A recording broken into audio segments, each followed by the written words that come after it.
Hello दोस्तों, हमारे channel में आपका फिर से स्वागत है।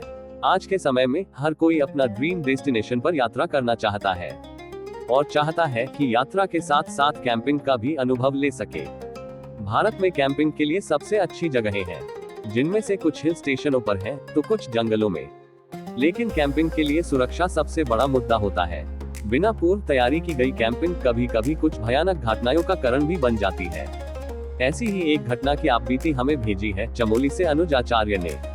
दोस्तों, वीडियो शुरू करने से पहले चैनल को सब्सक्राइब कर लें और हमारे चैनल पर उपलब्ध दूसरे वीडियो को भी जरूर देखें। तो चलिए शुरू करते हैं। नवंबर में ठंड के महीने में हिल स्टेशनों की खूबसूरती और अधिक बढ़ जाती है। यूं तो चमोली अपने आप में एक खूबसूरत हिल स्टेशन है, लेकिन इस बार अनुज ने पास की त्रिशूल पहाड़ी पर 5 दिवसीय कैंपिंग की योजना बनाई। उसने यात्रा के लिए अपना बैग पैक किया। अनुज का वजन बहुत अधिक था और बैग के साथ पहाड़ के टॉप पर ट्रैक करके पहुंचने में उसे लगभग 2 घंटे का समय लगा।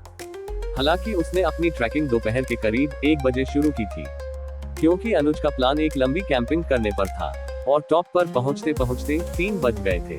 यहाँ पहुंचकर उसने एक सुरक्षित स्थान का चयन कर लिया, जहाँ अपना टेंट लगा लिया। अपनी इस कैंपिंग को बेहतर और आरामदायक बनाने के लिए वह पूरी तैयारी के साथ आया था, जिसमें उसके पास उच्च गुणवत्ता वाला कैंपिंग किट और स्लीपिंग बैग थे। फिर उसने नक्शे के अनुसार पानी के स्रोत ढूंढना शुरू किया, लेकिन ज्यादातर जल स्रोत सूख चुके थे और छोटे छोटे गड्ढों में पानी बहुत गंदा था। फिर भी उसने पानी को छानकर शुद्ध किया और पीने लायक बनाया।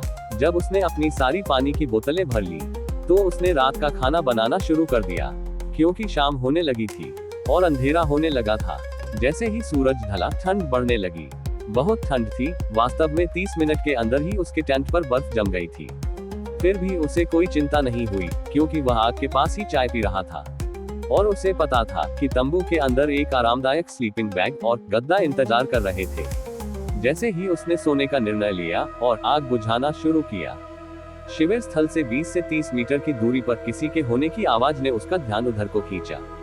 टॉर्च की रोशनी में एक विशाल सुअर ने छटपटाना शुरू कर दिया।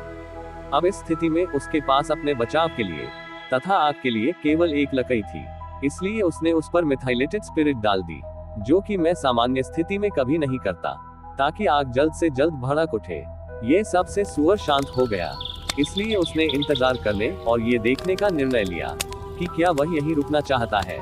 लगभग 30 मिनट की चुप्पी के बाद मैंने निर्णय लिया कि यह बात अब दूर हो गई होगी। फिर जैसे ही उसने आग बुझाना शुरू किया, सुअर ने पहले से ज्यादा शोर मचाना शुरू कर दिया।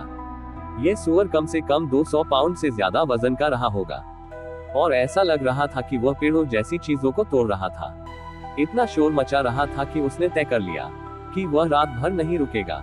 उसने जल्दी से जल्दी अपना सारा सामान पैक किया, आग बुझाए और रात के समय पैदल यात्रा शुरू कर दी। इस समय तक तो बहुत ठंड हो गई थी। उसने अपने सारे कपड़े पहन लिए थे, लेकिन इससे कोई मदद नहीं मिली। वह काफी देर तक चलता रहा, फिर एक स्टील की झोपड़ी के पास पहुंचा।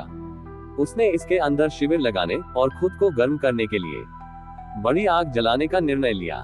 इतनी ठंड थी कि हर बार जब आग बुझ जाती तो मैं तीव्र ठंड से जाग उठता। कम तापमान की वजह से उसके सपने बहुत ही स्पष्ट हो गए थे। वास्तव में ऐसा लगा कि एक समय वह रात में जाग गया और कोने में उसने देखा कि एक आदमी घुटनों के बल बैठा हुआ उसे देख रहा है। यह इतना वास्तविक था कि वह अपने स्लीपिंग बैग से बाहर कूद पड़ा और अपने पास एक छड़ी उठा ली तथा अपना बचाव करने के लिए तैयार हो गया। अंततः यह महज एक सपना ही रह गया। रात भर के तनाव के बाद वह बहुत थक गया था और आखिरकार जब उसे नींद आई तो उसने स्टील शेड पर एक जोरदार धमाका सुना। एक बार फिर एक बहुत बड़ा लट्ठा गिरा और उसे चौंका दिया। वह पूरी रात जागता रहा और सुबह जब सूरज उगने लगा तो वह शेड से बाहर निकला और पाया कि हर जगह छोटे छोटे गड्ढों में बर्फ जमी हुई थी।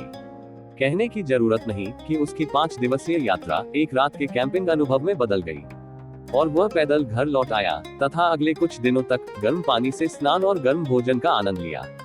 ये कहानी आपको डराने या कैंपिंग करने के लिए नहीं, बल्कि कैंपिंग को बेहतर एवं सुरक्षा का ध्यान में रखकर आनंद लेने के लिए दी गई है, क्योंकि अंत इससे भी अधिक भयानक और कष्टदायक हो सकता है। दोस्तों, आज की वीडियो में बस इतना ही। मिलते हैं अगली वीडियो में एक और यात्रा कहानी के साथ। अगर आपके पास भी है कुछ रोचक यात्रा कहानियां तो हमें जरूर कमेंट करें।